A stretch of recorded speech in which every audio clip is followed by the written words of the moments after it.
Here we go again. Tyler, the man, the myth, the legend, the silly goose. And I just want to, say, even though I'm going to disagree with Tyler, and I disagree with Tyler quite a bit on a great many of subjects, I still consider him a friend, even if he walks away. He says in his newest newsletter, that's right, I'm covering his newsletters now. When do you get out of the game of comics, or the comics game as he states it? He says, the saying goes, and there is no saying, getting into comics is hard, staying in comics is even harder. I never heard that saying. Getting into comics was fairly easy, actually. Anyone can get into comics if you have enough money. Just getting the money, that's the hard part. Once you have it, anyone can make a shitty comic. Maybe staying in comics is a little harder than getting in, because you have to continue to make comic books, shitty or not. This is something I said about creators who make it into the mainstream, like Marvel and DC. It can be said about the independent scene as well. Well, one is different than the other in the sense that you are hired by Marvel and DC. So staying hired and staying employed is a lot more difficult than it is if you are self-employed, because no one can fire you. That's the difference, right? Comics is crazy. And I am sure, like every fandom and community, there are both positive and negatives of being in it. Yeah. Don't fool yourself to thinking that the problems are all in comics. They're not. Try being part of the video game community. I heard League of Legends is as cutthroat as it can be, brother. Okay? Try being in the independent music community and you're all competing for gigs. Okay? Try being in the old ladies knitting circle where they bitch about Gretra who didn't show up that week. The negatives are the constant battles with creators. The drama, the antics, the backstabbing, and the negative attitudes that these people carry. You would think that being in a community that's all about telling stories that aren't the real world would be fun. Nope. Drama, drama, drama. Do you know why? There's 3 reasons why. 3 main reasons why. And if I was cool enough like Tyler to make little graphics and edit videos, I would. But just imagine a number 1 flashing across your stream. Okay? Number 1 is people are trolls that now have access to the internet that can really just go fuck with people for their ha-has. That honestly is the number 1 answer to this. Number 2. How about like round 2? Like round 2? Round 2. Fight. It's competition. Every fucking comic book. I don't care if you are the same genre as I am. You're sold in the same places as I am. You are competition. Okay? You can have a black and white book from Stokes the Writer that's a horror book. If you're on there at the same time as Nyobi, my job is to make sure people are buying Nyobi first. They can buy you second. I don't give a shit. But my job is to make Nyobi the number 1 comic book of all time. Okay, my job is to be the best that there is, there was, and that there ever will be. To steal a line from Bret Hart. And to steal another line from Bret Hart is, if you don't come into this wanting to be the best, then why are you here? Okay? And there's only so many top spots at the top of that card, at the top of the main event. Not everyone can be a main eventer. I'm sorry. Number 3. Drama. That's what makes the world go round. No one goes to a wrestling event to see the wrestlers hug it out, right? No one goes there to watch them sing and hold hands and it's all kumbaya. No, they go there for the drama, right? You go to the theater for drama. You go to the play for the drama, right? Drama is how we've been entertaining ourselves since ancient medieval times. Okay, gladiators would fight in the ring for the drama, whether it was a mock battle or the real blood and guts, okay? We humans have not changed our nature in thousands of years in regards to drama. That's why reality TV shows, as shitty as they are, do so well. That's why people watch us on YouTube.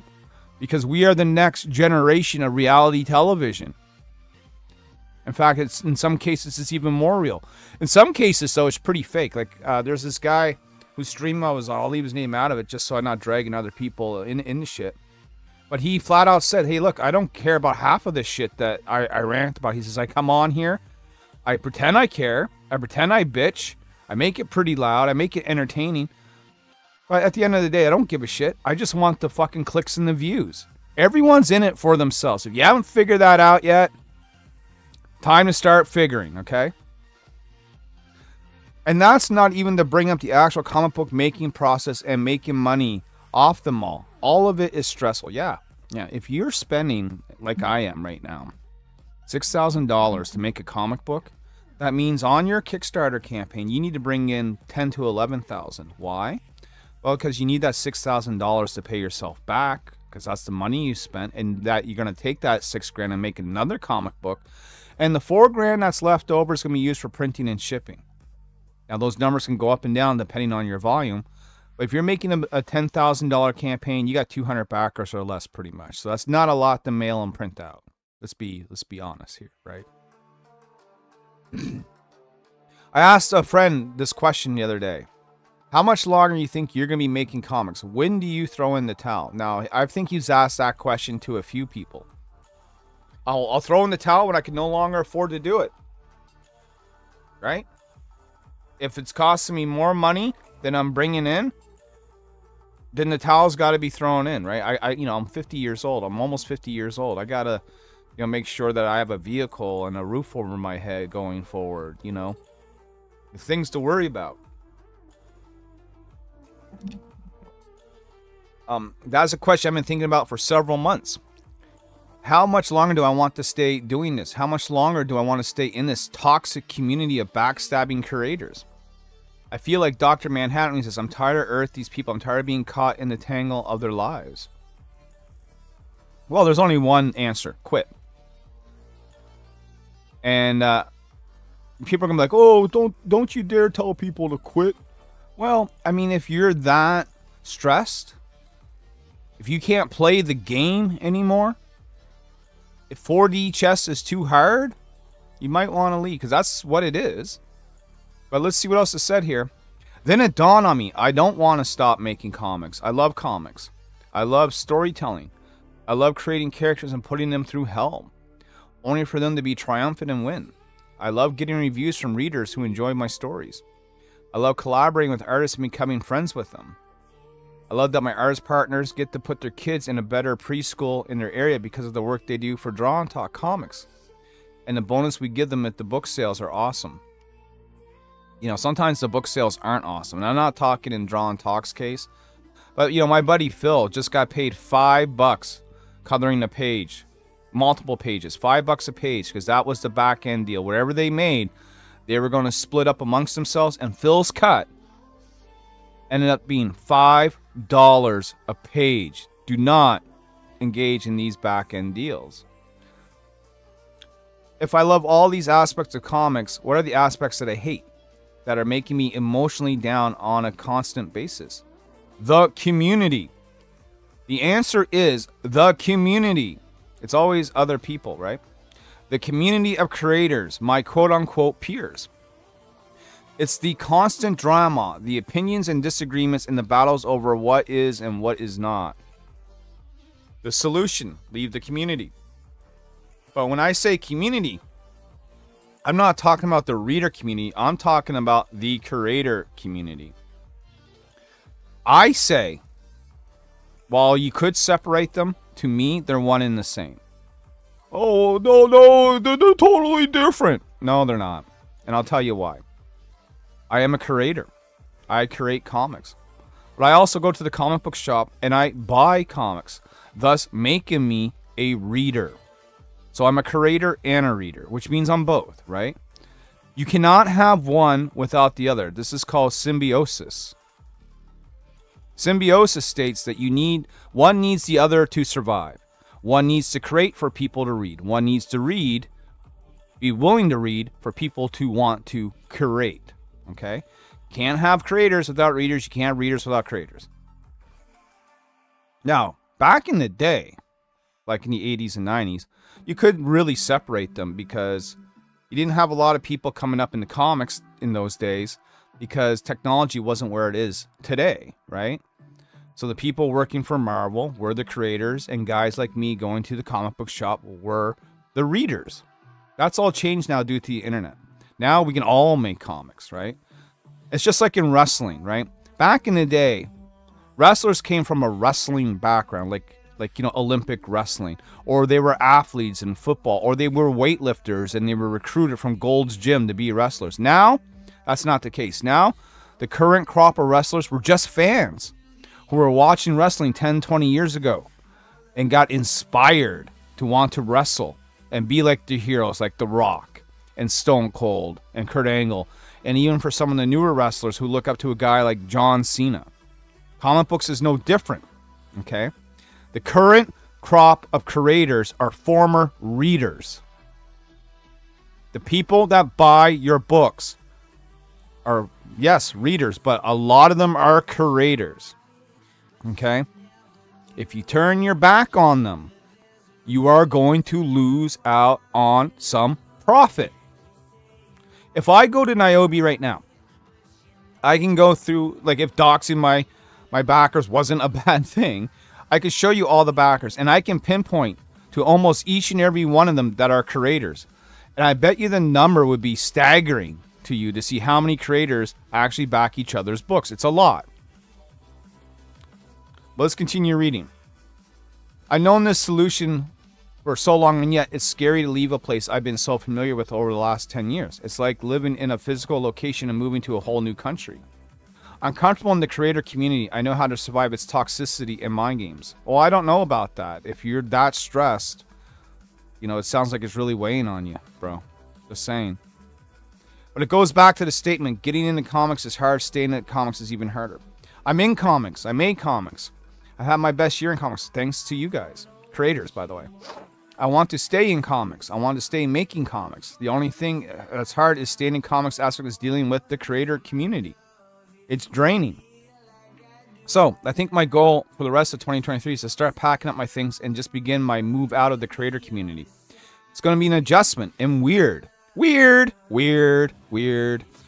Luckily, I have a strong group of creator friends who I'm basically ride or die with at this point. Time to start packing. So, how does that look? How do you pack out of the creator community? Because to me, there's only one way you can do that. You would have to become a hermit. You would have to leave Twitter, Facebook, and YouTube. Because if you don't, whether you would like to be in the community or not is not up to you. It's up to the community. Because if the community still comes to your content, they are still involving you, whether you want to be involved or not.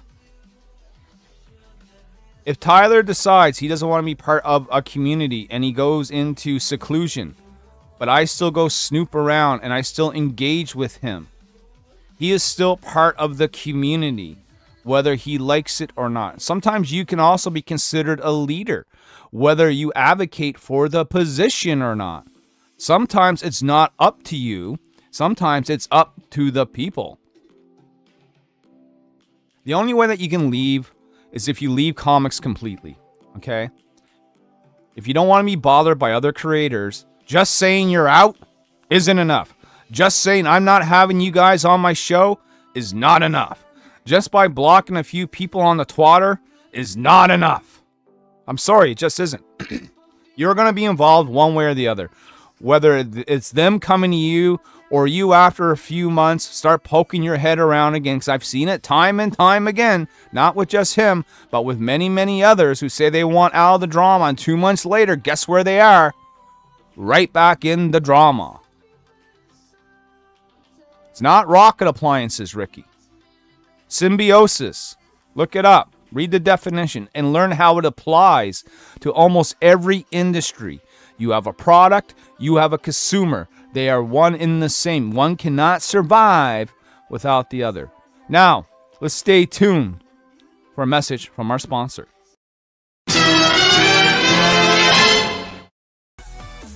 If you guessed it and you said, I bet you any money LP is the sponsor of his own video, you would be 100% correct. I am. We are currently crowdfunding Nyobi Penguina #1, the crossover campaign With 20 days left to go, we're at 178 backers. We have raised 7,356 Canadian dollars, which is about $1.52 US. Maybe enough to get me a cup of coffee. Help me get lunch at McDonald's by, pledging to this campaign. Pick one out of 6 great covers we got to choose from. It is a 30-page book where Nyobi teams up with her good friend Penguina to go on an epic classic superhero adventure. It's a book you don't want to miss.